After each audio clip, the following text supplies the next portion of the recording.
কারওয়ান বাজার ভেঙে দিবে এরকম একটা আলোচনা হচ্ছে। যদি ভেঙে দেয় আমাদের মানে আমরা কোথায় যাব এখন, সেটাই এখন চিন্তার বিষয়।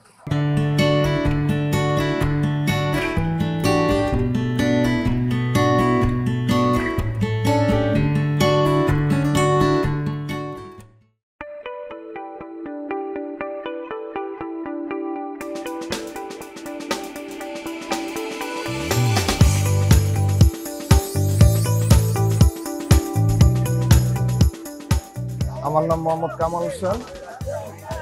আমি কারওয়ান বাজার ব্যবসা করতেছি। এই কাপড়ের ব্যবসার সাথে প্রায় 20 বছর প্লাস, 20 বছরের উপরে। আমার গ্রামের বাড়ি হচ্ছে কুমিল্লা, চান্দিনা থানা। আমি ক্লাস 9 পর্যন্ত পড়াশোনা করছি। পড়াশোনার পরে আমার চাচার হাত ধরে ঢাকায় আসা। ঢাকায় এসে আমি আমার কাপড়ের ব্যবসা শিখেছি আমার চাচা। আমার চাচার পরে আমি নিজে ব্যবসা বাণিজ্য দিছি। মোটামুটি খুব ভালো চলছিল এক সময়। এখন বর্তমানে খুব খারাপ পরিস্থিতি, ব্যবসা বাণিজ্য একদম বাজারঘাট অনেক খারাপ, বেচা কিনা নাই।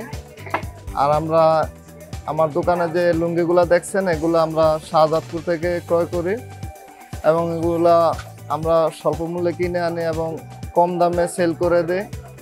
মানে সামান্য কিছু প্রফিট রেখে সেল করে দিতাম। এখন ব্যবসা বাণিজ্য অবস্থা তেমন একটা ভালো না।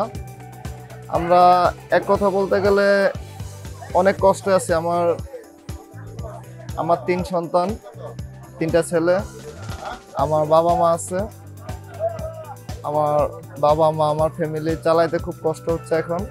বর্তমানে ব্যবসা বাণিজ্যের পরিস্থিতি এতটাই খারাপ যা এক কথা ভাষা প্রকাশ করার মতো না। তার মধ্যে কারওয়ান বাজার ভেঙে দিবে এরকম একটা আলোচনা হচ্ছে। জানি না কতটুকু সত্য মিথ্যা, হয়তো বা এটা উপর মহলে তারা ভালো বলতে পারবে, বড় বড় ব্যবসায়ী যারা তারা বলতে পারবে। কি পরিস্থিতি যদি ভেঙে দেয় আমাদের মানে আমরা কোথায় যাব এখন, সেটাই এখন চিন্তার বিষয়।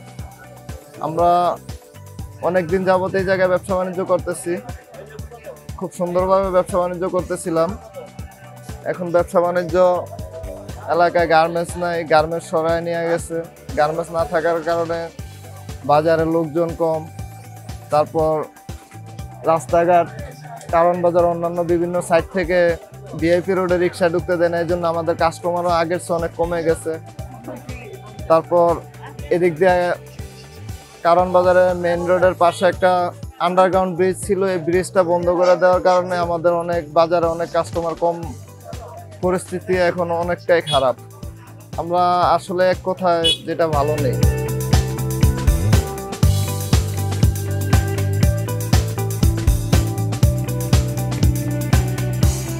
আমি ক্লাস 9 পর্যন্ত পড়াশোনা করছি, তারপর ঢাকা চলে আসছি। আমি আসলে যখন পড়াশোনা করতাম তখন আমার স্যার আমার জন্য খুব ছিল, আমার প্রতি খুব, আমি ভালো স্টুডেন্ট ছিলাম। কিন্তু তখন আমার ফ্যামিলি অবস্থা তেমন একটা ভালো ছিল না, তাই পড়াশোনা করতে পারি না টাকার অভাবে। চাচার হাত ধরে ঢাকা আসে।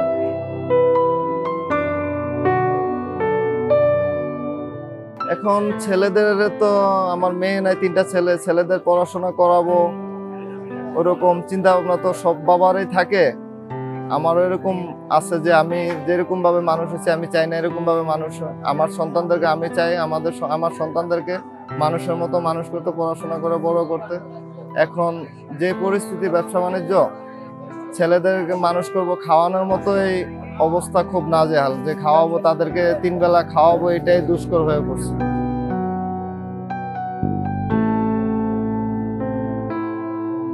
আগে এই দোকান আমার প্রতিদিন পার ডে রমজানে 5 রমজানের পরে পার ডে সেল ছিল প্রায় 40-50 হাজার। এখন মানে 2000, 3000, 5000 বেচতেই খুব অবস্থা খারাপ। যেমন সকাল 10টার দোকান খুলছি, দিনের 2টা বাজে প্রায়, এখনো 1 পিসও বিক্রি করতে পারি নাই। এতটাই পরিস্থিতি খারাপ।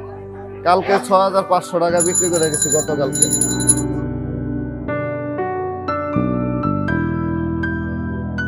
এগুলো আমরা শাহজাদপুর থেকে আনি। আর সর্বনিম্ন দাম হচ্ছে 300 টাকা, সর্বোচ্চ মনে করেন যে 1200-1500 পর্যন্ত আছে। অ্যাভেলেবেল 300-400 এরকমের ভিতরে বেশিরভাগ, 300-400-500-র ভিতরে বেশিরভাগ। আর যারা এখানে আড়তদার আছে, বড় বড় আড়তদার আছে, যারা ভালো আছে তারা হয়তো ওই যে 1000-1200 টাকা দামের লুঙ্গি পরে, তারা অ্যাভেলেবেল প্যান্ট পরে না, সবসময় লুঙ্গি পরেই থাকে।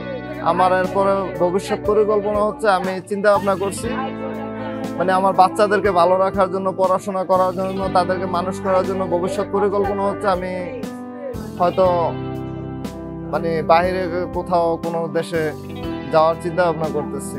এছাড়া এই দেশে ব্যবসা করা আমি যা দেখতেছি, আমরা যারা ছোট ব্যবসায়ী আছি, মধ্যবিত্ত ব্যবসায়ী আছি, তারা কেউ ভালো নাই। এক কথা, আমি যে আমার আশেপাশে যারা আছে সবাই তো মোটামুটি কম বেশ জানি শুনি, সবাই কম বেশ শেয়ার করে, সেজন্য বলতেছি যে আমরা কেউ ভালো নাই।